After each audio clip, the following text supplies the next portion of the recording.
Future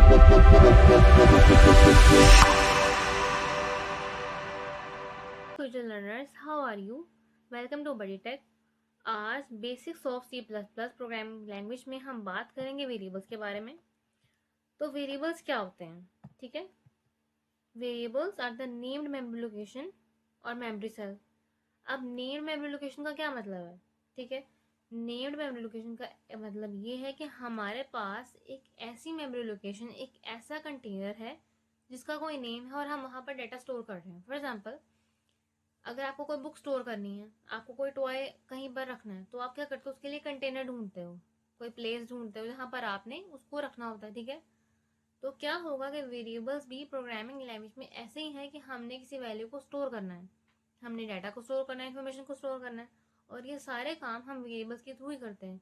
variables के through input लेते हैं और वेरिएबल्स के थ्रू ही हम आउटपुट को एक्सट्रैक्ट करते हैं, और फिर आउटपुट को शो करने के लिए भी हम वेरिएबल्स ही यूज करते हैं, ठीक है।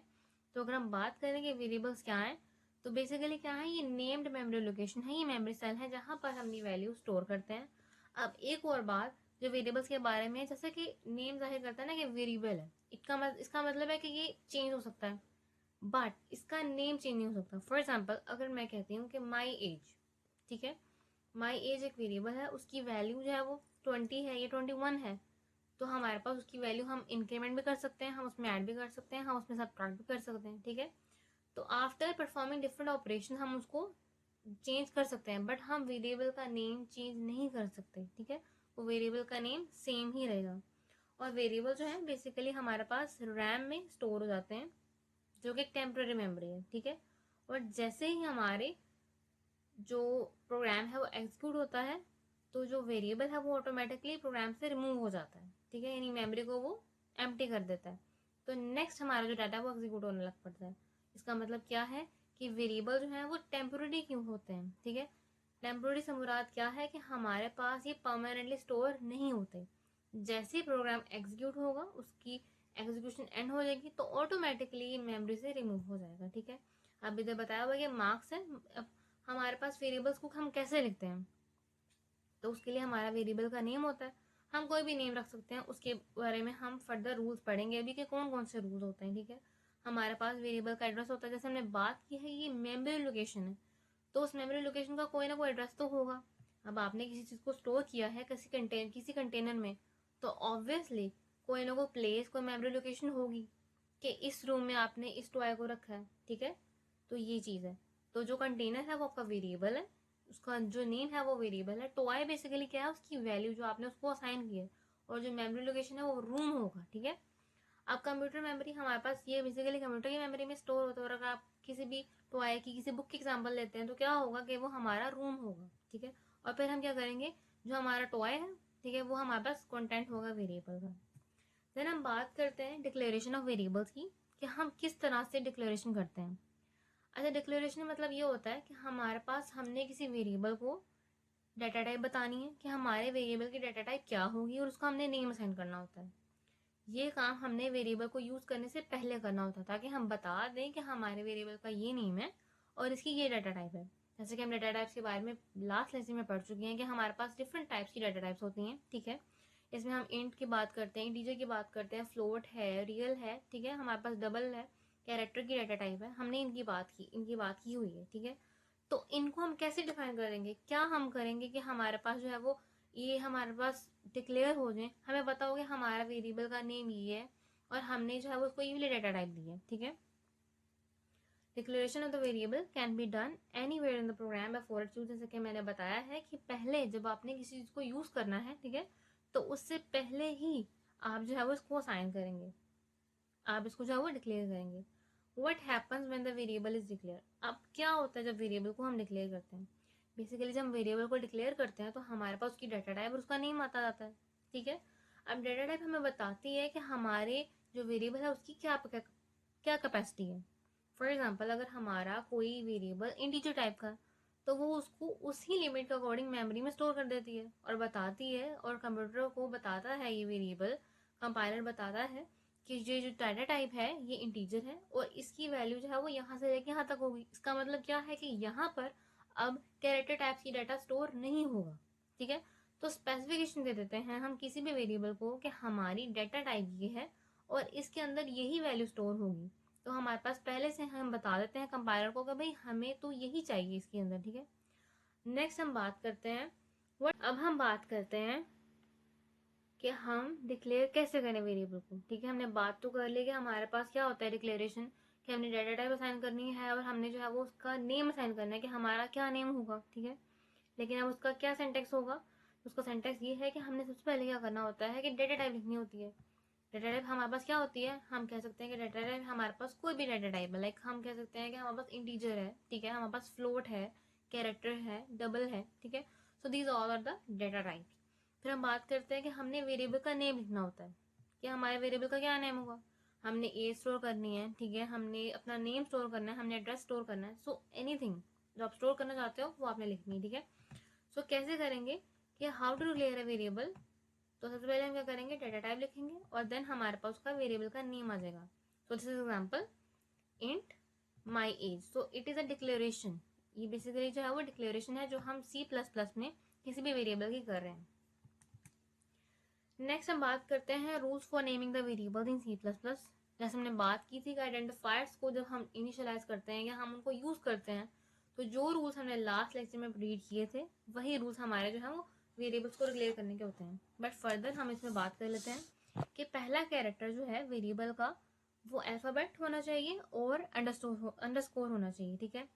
उसका नेम, वेरिएबल का नेम जो है वो काउंटिंग से या इंटीजर से स्टार्ट नहीं होना चाहिए, किसी भी नंबर से स्टार्ट नहीं होना चाहिए। फॉर एग्जाम्पल अगर हम बात करते हैं किसी भी वेरिएबल की, किसी के नेम की, तो हमारा नेम हमेशा अल्फाबेट से स्टार्ट होता है ना। हमारा नेम नहीं होता 1 2 3 हेलो, 1 2 3 हैरी, ऐसा स्टार्ट नहीं होता।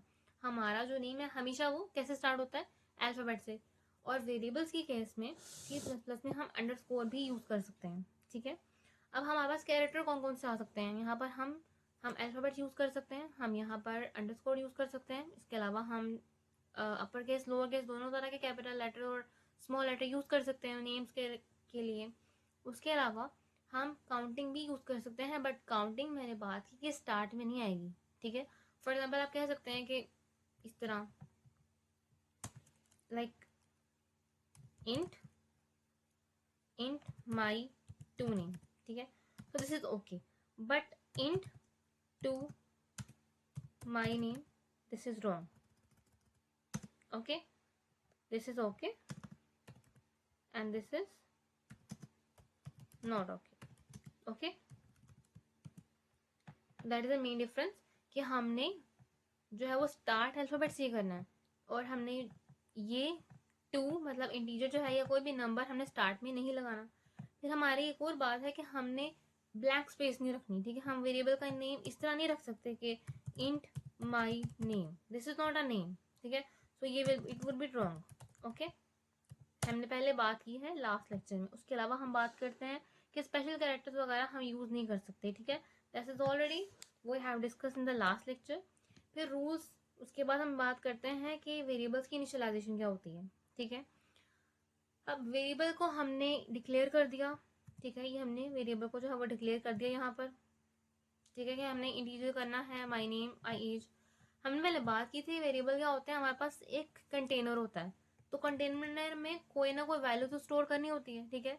तो कंटेनर में वैल्यू स्टोर कैसे करेंगे, तो उसका भी हमारे पास सिंटैक्स होता है। बेसिकली हमने क्या करना होता है, डेटा टाइप लिखनी होती है, वेरिएबल का नेम लिखना होता है और इक्वल टू लगाकर, क्योंकि हम इक्वल कर रहे हैं, हम वैल्यू असाइन कर रहे हैं, तो असाइन की वैल्यू क्या होती है, इक्वल, ठीक है। हमने वैल्यू उसकी असाइन कर देनी है और फिर हमने जो है वो उसको इनिशियलाइज कर देना है। जैसे कि इंट है, इंट माई एज, इंटीजर क्या है हमारे पास डेटा टाइप है, माई एज क्या है वेरिएबल का नेम है एंड 21 इज द वैल्यू, ठीक है। हमारे पास इस तरह से वेरिएबल की डिक्लेरेशन सॉरी इनिशियलाइजेशन हो जाती है। देन हम बात करते हैं कॉन्स्टेंट की। कॉन्स्टेंट बेसिकली क्या होते हैं, वेरिएबल की बात की कि वेरिएबल क्या होता है भला। वेरिएबल एक ऐसी क्वांटिटी होती है जिसकी वैल्यू चेंज करती रहती है, चेंज होती रहती है, ठीक है। बट कांस्टेंट एक ऐसी वैल्यू होती है जिसकी वैल्यू, एक ऐसी क्वांटिटी होती है जिसकी वैल्यू चेंज हम नहीं कर सकते, ठीक है। अब कांस्टेंट से मुराद क्या होता है, हम बात करते हैं ना कि भाई इसका रेट कांस्टेंट है, इसका मतलब कोई भी चीज प्राइस जो है वो फिक्स है, हम उसको चेंज नहीं कर सकते, ठीक है। यही हमारे पास कांस्टेंट के साथ होता है कि हम इनकी वैल्यूज को चेंज नहीं कर सकते। अब हमारे पास दो तरह की हमारे पास जो है वो कॉन्स्टेंट्स आते हैं, एक होता है हमारे पास लिटरल कॉन्स्टेंट, ठीक है, और एक होता है सिंबलिक कॉन्स्टेंट। अब लिटरल कॉन्स्टेंट में हम क्या कहते हैं कि हमारे पास जैसे सिंपल हम बात करते हैं कि 23 है, -5 है, तो दीज आर द कॉन्स्टेंट्स। हम इनको जब लिखते हैं तो हम कहते हैं कि हम इनकी वैल्यू चेंज नहीं कर सकते। फॉर एग्जाम्पल अगर हम प्रिंट करवाते हैं हेलो वर्ल्ड, तो ये हेलो वर्ल्ड ही। तो लिटरल कॉन्स्टेंट की हम बात कर रहे हैं कि हमारे पास कोई भी वैल्यू जिसकी वैल्यू, कोई भी ऐसी क्वांटिटी जिसकी वैल्यू चेंज नहीं होती, ठीक है। अब हमारे पास हम बात करते हैं ना लिटरल कॉन्स्टेंट में, तो हमारे पास डिफरेंट उसकी फर्दर टाइप्स आ जाती हैं। लाइक इंटीजर कॉन्स्टेंट आ जाते हैं, ठीक है, लाइक 23 -5, ठीक है। फ्लोटिंग पॉइंट कॉन्स्टेंट आ जाते हैं, ठीक है, हम उनकी वैल्यू चेंज नहीं कर सकते, ठीक है, यानी हम उसमें पॉइंट्स ले आते हैं, ओके। एंड देन हम इसमें जो है वो फर्दर कैरेक्टर कॉन्स्टेंट की बात कर लेते हैं। फिर हम नेक्स्ट बात करते हैं कि हमारे पास सिंबलिक कॉन्स्टेंट कौन से होते हैं। सिंबलिक कॉन्स्टेंट वो कॉन्स्टेंट होते हैं जिनकी वैल्यू, जिनका ऐसा नेम होता है जिसको हम चेंज नहीं कर सकते, ठीक है। और इनके लिए हम दो तरह के क्वालिफाई यूज करते हैं। इनके दो तरीके होते हैं, एक होता है कि हम कॉन्स्ट को यूज करते हैं और एक होता है हम डिफाइन को यूज करते हैं, ठीक है। तो यूजुअली हम इन दो को इस्तेमाल करते हैं प्रोग्रामिंग में, ठीक है। यानी हमने कोई भी चीज कॉन्स्टेंट रखनी है तो हम क्या करेंगे, कॉन्स्ट लिख देंगे कि कांस्टेंट है, इसके आइडेंटिफाई करने के लिए कि कांस्टेंट है, ठीक है। उसका डेटा टाइप लिख देंगे एंड देन उसका नेम लिख देंगे वेरिएबल का, ठीक है। एंड देन उसकी वैल्यूज हमने साइन की है। अब थ्रू आउट द प्रोग्राम ये जो वैल्यू है नेम की वो 100 ही रहेगी, ठीक है। नेम है या कोई ये नंबर है, नंबर कर लेते हैं because it is an integer, ठीक है। यहाँ पर जो है वो काउंटिंग है। तो हम क्या करेंगे कि नंबर, तो इस नंबर की value throughout the program हमारे पास चेंज नहीं होगी। इस तरह हमें पता है कि पाई यानी 3, हम बात करते हैं ना कि पाई की वैल्यू क्या होती है 22/7 की, 3.1415। तो थ्रू आउट द प्रोग्राम हम इस तरह भी डिफाइन कर सकते हैं कि हैश का साइन लगाकर डिफाइन किया है एंड देन हमने उस वेरिएबल का नेम लिखना है, सॉरी कांस्टेंट का नेम लिखना है एंड देन हमने क्या करना है, यहाँ पर अपनी वैल्यू लिख देनी है। तो थ्रू आउट द प्रोग्राम जब तक हमारा प्रोग्राम चल रहा है हमारी इस वैल्यू को कोई भी चेंज नहीं कर सकता, ठीक है। और अगर हम चेंज करेंगे तो it will throw an error कि हमारे पास ये जो वैल्यू है वो कांस्टेंट है, ठीक है। नेक्स्ट हम बात करते हैं एक्सप्रेशंस की एंड ऑपरेटर्स की। तो एक्सप्रेशंस क्या होते हैं, बेसिकली हमारे पास एक्सप्रेशन क्या होते हैं, कोई भी ऐसे स्टेटमेंट जो कि किसी भी रिजल्ट को एक्सट्रैक्ट करती है, किसी भी रिजल्ट को निकालती है, ठीक है। हम कहते हैं कि हमारे पास 2+2 हमने इनपुट दिया और हमारे पास एंड पर एक value I, it is an expression, ठीक है। सो एक्सप्रेशन जो है वो उसकी सिंगल वैल्यू होती है और कोई भी ऐसी स्टेटमेंट जो कि हमारे पास कोई वैल्यू रिटर्न करती है, जो कि कोई भी चीज हम आंसर निकाल के देती है, वो हमारा एक्सप्रेशन होती है, ठीक है। अब एक्सप्रेशन जो है वो दो चीजों पर कंसिस्ट होता है, दो चीजों पर मुश्तमिल होता है, ठीक है। एक होता है हमारे पास ऑपरेंड्स और एक होता है ऑपरेटर्स। अब ऑपरेंड्स क्या है और ऑपरेटर्स क्या है। ऑपरेंड से मुराद बेसिकली वो डाटा है, वो वैल्यूज हैं जिन पर हम ऑपरेशन परफॉर्म कर रहे हैं। अब मैंने बात की कि हमने एडिशन करवानी 6+6 की, ठीक है। तो अगर हम बात करते हैं इधर 6+6 की, तो it will be equal to 12. It is an expression basically. These are the operands 6 and 6. Okay. These two are the operands जो हमारे पास क्या है, जिन पर हम काम कर रहे हैं, जिन पर हम ऑपरेशन परफॉर्म करवा रहे हैं। एंड द मिड वन जो ऑपरेटर है, ठीक है, जो भी हमारे पास हम काम करवा रहे हैं वो हमारा क्या होगा, ऑपरेटर, ठीक है। तो 6+6 that will be equal to 12. Basically this is an expression and it is returning a single value. I hope you can understand. So there are many types of the operators. हम बहुत सी types हैं हमारे पास, और इनके अलावा भी हम logical operators वगैरह यूज करते हैं। यानी यूनिटरी ऑपरेटर है बेसिकली एक ऐसा ऑपरेटर जो कि सिंगल ऑपरेंड पे काम करता है। लाइक हम कहते हैं कि इसमें हमारे पास जो है वो ये वाले ऑपरेटर आते हैं, ठीक है, plus plus and minus minus, जो कि सिंगल ऑपरेटर पर काम करते हैं। यूनरी मीन्स सिंगल, ठीक है, एक ऐसा ऑपरेटर जो कि एक सिंगल ओनली वन ऑपरेटर पे ऑपरेंड पे काम करे। फिर हम बात करते हैं बाइनरी। बाइनरी ऑपरेंड्स पर काम करने वाली, जो ऑपरेटर जो है वो दो वैल्यूज पर काम करते हैं या दो से ज्यादा भी हो सकती हैं। बेसिकली बाइनरी फॉर 2, ठीक है। तो हम कह सकते हैं कि ऐसे ऑपरेटर जो कि हमारे पास दो वैल्यूज पर काम करते हैं। इसमें हमारे पास डिफरेंट फर्दर जो है वो ऑपरेटर्स आ जाते हैं, जिसमें अरिथमेटिक ऑपरेटर जैसे कि मैथ में पढ़ते हैं, प्लस माइनस डिवीजन मल्टीप्लिकेशन, ठीक है। असाइनमेंट ऑपरेटर कौन से होते हैं, जैसे कि equals to, not equals to, ठीक है। इस तरह हमारे पास लॉजिकल ऑपरेटर्स भी आते हैं इसके अलावा, जो कि हमारे पास एंड और नॉट, ठीक है, इनको रिप्रेजेंट करते हैं। इंक्रीमेंट ऑपरेटर है, डिक्रीमेंट ऑपरेटर है, ठीक है। तो ये ऑपरेटर हम जब फर्दर प्रोग्राम्स बनाएंगे तो उसमें ज़्यादा मस्त क्लियर हो जाएंगे, ठीक है। फिर ऑपरेटर की प्रेसिडेंस है यहाँ पर कि हम ऑपरेटर्स को किस तरह से लेके आते हैं। हमारे पास अगर एक प्रोग्राम में या कोई भी हमारे पास कैलकुलेशन है तो वहाँ पर प्रोग्राम्स में इस तरह से हमारे पास ऑपरेटर हैं कि हमारे पास ज़्यादा मोर देन वन ऑपरेटर्स हैं, ठीक है। तो हम क्या इवेलुएट करेंगे किस तरह से, तो सबसे पहले हमारे पास प्रेसिडेंस ये होगी कि सबसे पहले हम नोट को करेंगे, फिर हम प्रोग्राम में हमारे पास एक ही स्टेटमेंट में जब हम ऑपरेशन परफॉर्म कर रहे होते हैं तो हमारे पास मोर देन वन ऑपरेटर्स आ जाते हैं। तो हमें क्या करना है, हमें किस ऑपरेटर के साथ पहले जाना है, किस ऑपरेटर को पहले सॉल्व करना है और किस एक्सप्रेशन को पहले सॉल्व करना है, ठीक है। तो हम बात करेंगे कि सबसे पहले तो हम वो सॉल्व करेंगे ना जो हमारा ब्रैकेट में होगा, जो पैरेंथेसिस में होगा, ठीक है। एंड देन आफ्टरवर्ड्स हम बात करते हैं कि हमने इस वे में जाना है, ठीक है। फ्रॉम टॉप टू बॉटम वो have to obey this rule कि हमने सबसे पहले जो है वो नॉट ऑपरेटर को इस्तेमाल करना है, ठीक है। देन हमने multiplication, division, modulus, and then हमने plus, minus, smaller than equals to, greater than equal to, ना आफ्टरवर्ड्स हमने इस सीरीज को इस्तेमाल करते हुए, इस सीरीज को ओबे करते हुए हमने अपने प्रोग्राम्स में जो स्टेटमेंट्स हैं या जो ऑपरेशन है उनको परफॉर्म करना है, ठीक है।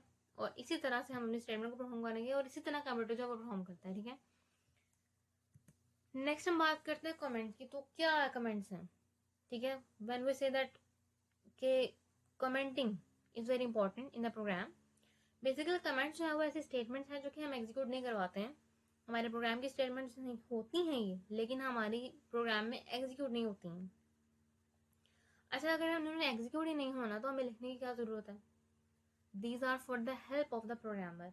अब हमें इससे कैसे हेल्प हो सकती है। फॉर एग्जाम्पल हमारे पास एक प्रोग्राम है कि हमने कैलकुलेटर जो है वो हमने बनाना है, ठीक है।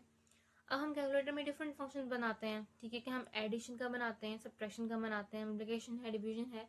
इसके अलावा अगर हम साइंटिफिक कैलकुलेटर बनाएंगे तो उसमें हम साइन, कोसाइन, टेंजेंट, इन सब के जो साइंटिफिक कैलकुलेटर बना रहे हैं तो इन सब में एडवांस ऑपरेशन भी होंगे। एंड इट इज़ पॉसिबल कि हम कंफ्यूज हो जाते हैं कि हमारा कौन सा ऑपरेशन जो है वो कहाँ पर परफॉर्म हो रहा है। तो it is very very helpful to use comments. हम अपने आप को बताते हैं कि हम यहाँ पर एडिशन का फंक्शन परफॉर्म कर रहे हैं, ठीक है। तो हमारे पास जब हम बात करते हैं C++ की तो इसमें हमारे पास जो है वो दो तरह के कमेंट्स आते हैं, ठीक है। एक होता है मल्टी लाइन कमेंट और एक होता है हमारे पास सिंगल लाइन कमेंट।